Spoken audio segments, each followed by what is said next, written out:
지난 이야기. 도둑으로 몰린 도연은 장터에서 곤장형에 처해질 위기에 놓였습니다. 하지만 김씨 과부가 용기를 내어 도연을 변호했고 마을 사람들도 조금씩 용기를 내기 시작했습니다. 그 순간 도연의 품속에서 마패가 빛을 발하기 시작했습니다. 포졸들이 도연을 향해 달려들었습니다. 그 순간 도연이 품에서 마패를 꺼내 들었습니다. 과연 순간 세상이 멈춘 것 같았습니다. 마패에서 찬란한 빛이 뿜어져 나왔습니다. 옥빛 광채가 장터 전체를 환하게 비췄습니다. 마치 한낮의 태양처럼 밝은 빛이었지만 사람들의 눈을 아프게 하지는 않았습니다. 오히려 따스하고 신성한 느낌이었지요. 포졸들은 그 빛에 놀라 뒷걸음질 쳤습니다. 마을 사람들은 눈을 크게 뜨고 그 광경을 지켜보았습니다. 최 사또는 의자에서 벌떡 일어나며 소리쳤습니다. 저것이 무엇이냐? 도연이 마패를 높이 들어 올렸습니다. 마패의 빛은 더욱 강렬해졌습니다. 이것은 산신령께서 정의로운 자에게 내리신 마패입니다. 마패의 빛이 최 사또를 향해 비춰졌습니다. 그러자 놀라운 일이 벌어졌습니다. 빛 속에서 환영이 나타나기 시작한 것입니다. 첫 번째 환영.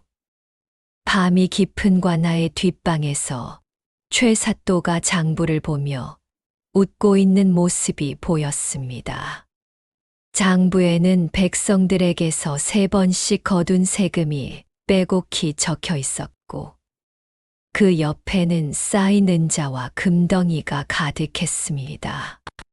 마을 사람들이 웅성거렸습니다. 저건 우리가 낸 세금이잖아. 3번씩 거둔 것이 사실이었구나. 두 번째 환영. 한 남자가 최 사또 앞에 무릎 꿇고 애원하는 모습이었습니다. 바로 김씨 과부의 남편이었습니다.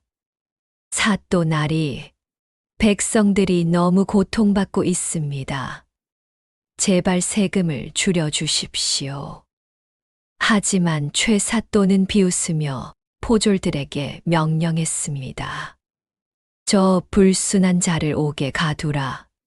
그리고 최 사또의 입에서 잔혹한 명령이 떨어졌습니다. 매질을 해서 다시는 입을 열지 못하게 해라. 김씨 과부가 비명을 질렀습니다.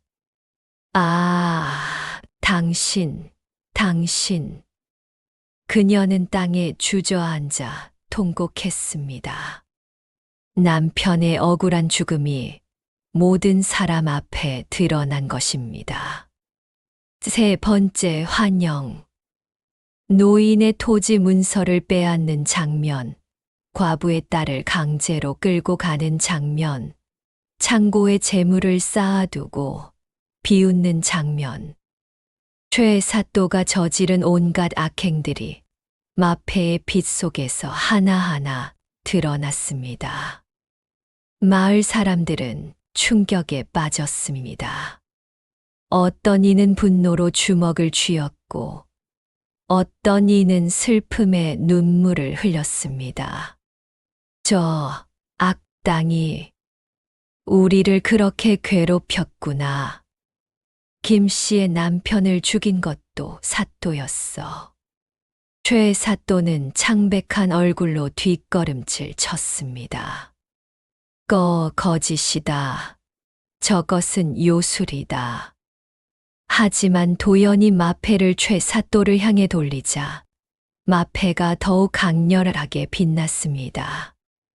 악인 앞에서 빛을 발한다는 산신령의 말씀 그대로였습니다. 도연이 큰 소리로 외쳤습니다. 이 마패는 산신령께서 내리신 것으로 거짓과 진실을 가려냅니다. 최익현, 내가 저지른 악행이 모두 드러났다. 최사또가 변명하려 입을 열었습니다. 아니다. 나는. 하지만 그가 거짓말을 하려는 순간 마패가 불처럼 붉게 빛났습니다. 거짓 앞에서 빛을 발한다는 두 번째 능력이 발동한 것이었습니다.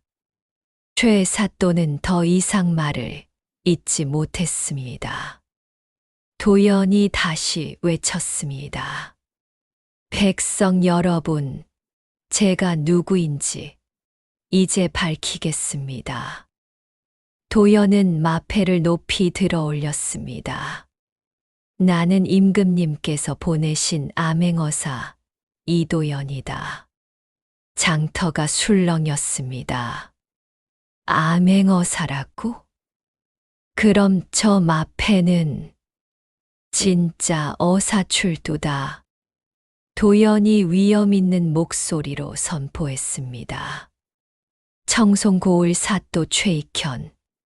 그대는 백성의 재물을 착복하고 무고한 이를 죽였으며 온갖 악행을 저질렀도다. 지금 이 자리에서 그대의 관직을 박탈하고 죄를 묻겠다. 그리고 천둥 같은 목소리로 외쳤습니다. 어사출두야. 그 외침과 함께 마패의 빛이 폭발하듯 퍼져나갔습니다. 광채가 하늘 높이 솟구쳐 올라가더니 온 마을을 환하게 비췄습니다. 마치 산신령께서 하늘에서 지켜보시는 것 같았습니다. 최사또는 그 빛 앞에서 더 이상 버티지 못하고 털썩 무릎을 꿇었습니다.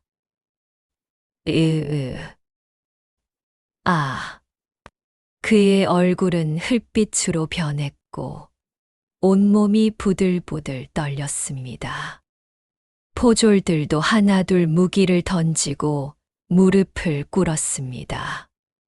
더 이상 악한 주인을 위해 싸울 수 없었던 것입니다. 마을 사람들은 환호했습니다. 어사나리, 암행어사님이 오셨다. 우리를 구해 주셨다. 김씨 과부는 땅에 엎드려 절을 올리며 눈물을 흘렸습니다. 감사합니다. 감사합니다. 남편의 억울함을 풀어주셔서. 박서방을 비롯한 마을 사람들도 모두 감격의 눈물을 흘렸습니다. 도연은 포졸들을 불렀습니다. 이제부터 너희는 정의로운 관리를 도와야 한다. 최익현을 결박하라. 예, 어사나리. 포졸들이 최사또를 결박했습니다. 최사또는 더 이상 저항하지 못했습니다. 도연은 최사또의 저택으로 가서 비밀 창고를 열었습니다. 그곳에는 백성들에게서 불법으로 거둔 재물이 산더미처럼 쌓여 있었습니다. 이 모든 것을 백성들에게 돌려드려야겠다. 도연은 장부를 하나하나 확인했습니다. 누가 얼마나 억울하게 세금을 냈는지, 누구의 땅이 빼앗겼는지 모두 기록되어 있었습니다. 그날 저녁부터 도연은 백성들을 한 명씩 불러 잘못 거둔 세금을 돌려주고 빼앗긴 토지 문서를 돌려주기 시작했습니다. 박노인, 이것은 어르신의 땅 문서입니다. 아이고, 어사나리, 고맙습니다. 고맙습니다. 팔순 노인은 자신의 땅 문서를 받아들고 눈물을 흘렸습니다. 평생 일군 땅을 돌려받은 것입니다. 이 씨 부인 따님은 내일 아침 돌아오실 것입니다. 정말입니까? 어사나리? 제 딸이? 과부 이 씨는 기쁨에 겨워 손을 부여잡았습니다. 하나하나 억울함이 풀려가고 백성들의 얼굴에 웃음이 돌아왔습니다. 김 씨 과부에게도 도연은 특별히 찾아갔습니다. 김 씨 부인, 남편분의 억울함을 공식적으로 풀어드렸습니다. 그리고 이것은 도연은 은자 주머니를 내밀었습니다. 최 사또가 착복한 재물 중 일부입니다. 부인께서 두 아드님을 키우시는데 쓰십시오. 김씨 과부는 고개를 저었습니다. 어사나리, 저는 은자가 필요 없습니다. 남편의 억울함이 풀린 것만으로도 충분합니다. 아니십니다. 이것은 부인께서 받으셔야 할 몫입니다. 부디 받아주십시오. 김씨 과부는 결국 눈물을 흘리며 받았습니다. 어사나리, 그날 밤 제 마지막 쌀로 끓인 죽을 드셨을 때 저는 알았습니다. 이분은 보통 분이 아니시라고. 아닙니다. 부인의 그 진심이 저를 움직인 것입니다. 밤은 깊어갔습니다. 도연은 홀로 관아 마당에 서서 하늘을 올려다보았습니다. 보름달이 환하게 빛나고 있었습니다. 품속에서 마패를 꺼내보니 여전히 은은하게 빛나고 있었습니다. 산신령님, 감사합니다. 이 마패 덕분에 억울한 백성들을 구할 수 있었습니다. 바람결에 산신령의 목소리가 들리는 것 같았습니다. 잘하였느니라, 젊은이여. 하지만 이것으로 끝이 아니니라. 아직도 이 땅 곳곳에 억울한 이들이 많으니라. 도연은 고개를 끄덕였습니다. 알고 있습니다. 제가 이 마패를 지니고 있는 한 계속해서 정의를 세우겠습니다. 다음 날 아침 관아 마당에서는 최익현의 최후 심판이 열렸습니다. 마을 사람들이 모두 모여 지켜보는 가운데 도연이 최익현의 죄목을 하나하나 읽어 내려갔습니다.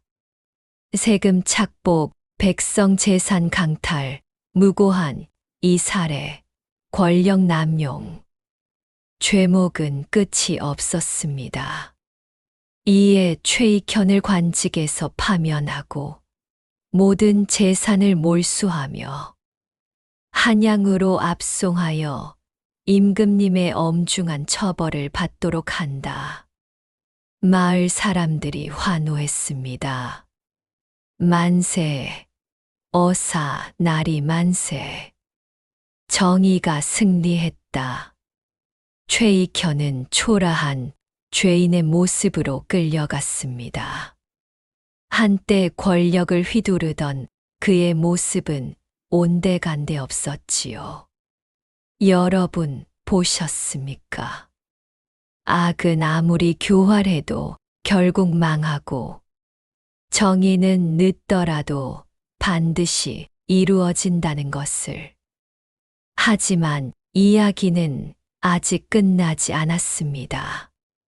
다음 편 마지막 이야기에서는 도연과 산신령의 감동적인 마지막 만남, 그리고 마을에 찾아온 평화, 백성들의 기쁨의 잔치가 펼쳐집니다. 그리고 무엇보다 이 이야기가 우리에게 남기는 깊은 교훈이 기다리고 있습니다. 마지막 편을 절대 놓치지 마십시오.